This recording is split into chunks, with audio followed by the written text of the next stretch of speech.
Hey everybody, and welcome back to Investing with Wesley. In today's episode, I'm going to do the one thing I tell all of you guys never to do.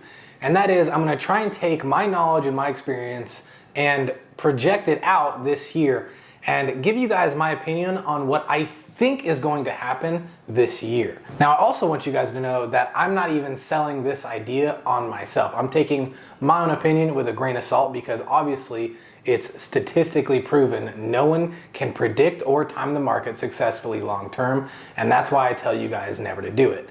Now, I'm not going to try and predict the market by saying, we're going to reach X amount by the end of the year. What I'm going to try and do is tell you a little bit of knowledge I have about the economy and use it to plug in where I think we're going to be as an economy and what you guys can expect from that.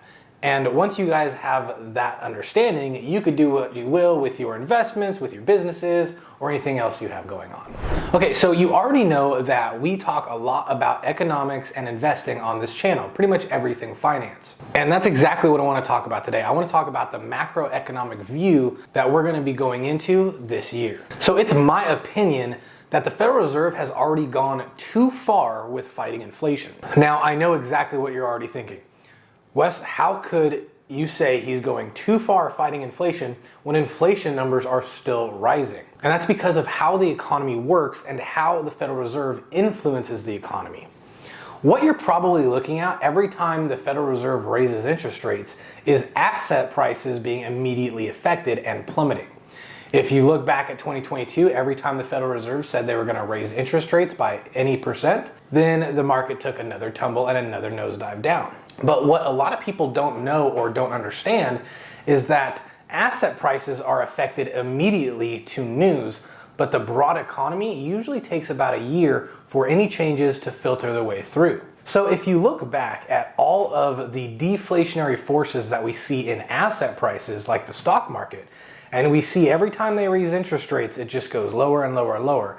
Imagine taking all of that deflationary pressure, that downward pressure, and now fast forwarding to this year, all of it finally hitting the broad economy. Now, just like you saw a bear market happen last year, this time when it hits the economy instead of asset prices, we could see a really big recession or even a depression. My opinion, it's probably going to be a depression because, like I already said, I think the Federal Reserve went too far already. Now, when all of that deflationary pressure does actually hit the economy, that's when you're going to see the really scary titles come out. You're going to see the cutbacks, the spending reports. You're going to see downsizing, layoffs, furloughs, people getting fired. That's where all the real scary news comes in, is once spending stops or once profits and spendings get limited because of the recession and the economy slumming down. That's when the scary news titles will start. So I just want to make that point clear, that last year was a bear market, not a recession. A bear market is only when it affects the market as it goes down, not the overall economy. And I also want to point out that history shows that not once has a bear market ever ended before a recession began. So even though we're not in a recession yet, don't think that the bear market will be over and arise before the recession starts just because of that year gap. We're not going to see a recession hit this year with markets hitting all-time highs this year as well. History shows it doesn't work that way. Now, also, we need to figure out how close we are to that breaking point, how close we are towards the economy actually being affected as a whole and starting to break down. Now, for that, we have to look at certain reports from Chase, BlackRock, and just other big names in the economy. As an example, JP Morgan Chase released an article basically saying that people and businesses are about to run out of money. We currently have the lowest savings rates we've ever had in history, coupled with the highest amount of credit and debt use in history as well. So basically what that shows us is people are completely out of money, they're completely out of savings, and now they're funding their lifestyles and expenses all on credit or debt.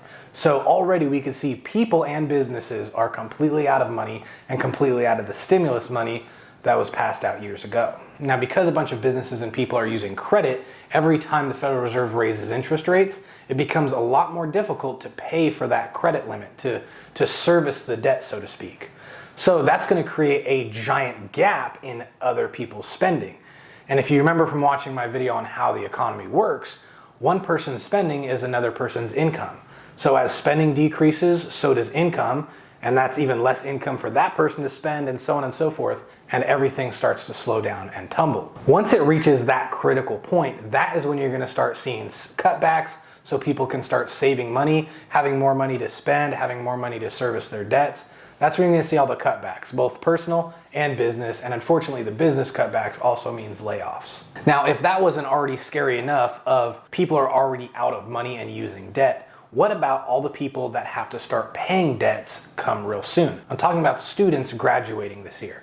Probably around June or July, there's going to be a wave of graduates that are all going to have to start paying on their student loans. So economically speaking, not only are people going to be at risk of layoffs, and it's going to be a lot harder to get a job, the unemployment rate is going to skyrocket because not a lot of people are going to be hiring and they're going to get laid off. But then you also have this brand new wave of people hitting the economy, hitting the workforce, that are going to have a hard time getting a job, let alone paying their debts back. And that just makes the debt burden of the country even worse. So as you can see, that the fight against inflation has already caused all of this downward pressure that we're expecting this year.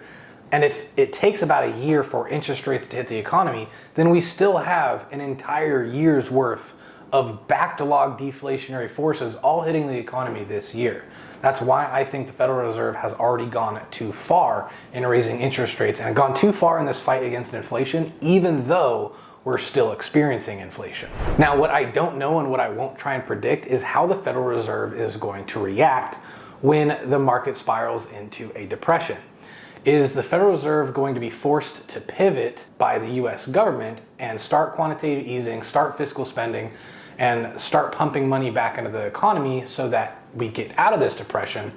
Or is the Federal Reserve going to keep fighting the inflation because they get all their power as long as the dollar is strong? If the dollar continues to inflate away out of their control, then they'll start to lose their power as our world reserve currency. So it almost sounds like there's going to be a choice between the American economy and the American monetary system. Either way, from what I understand of how the economy functions, I think that people need to be prepared for layoffs, furloughs, cutbacks, and everything. Start saving where they can, start cutting back now where they can. Because if you're in a job that's not necessarily secure and you're at risk of getting furloughed or laid off, then you definitely need to increase your nest egg, because this could be a very wild ride for you, unfortunately.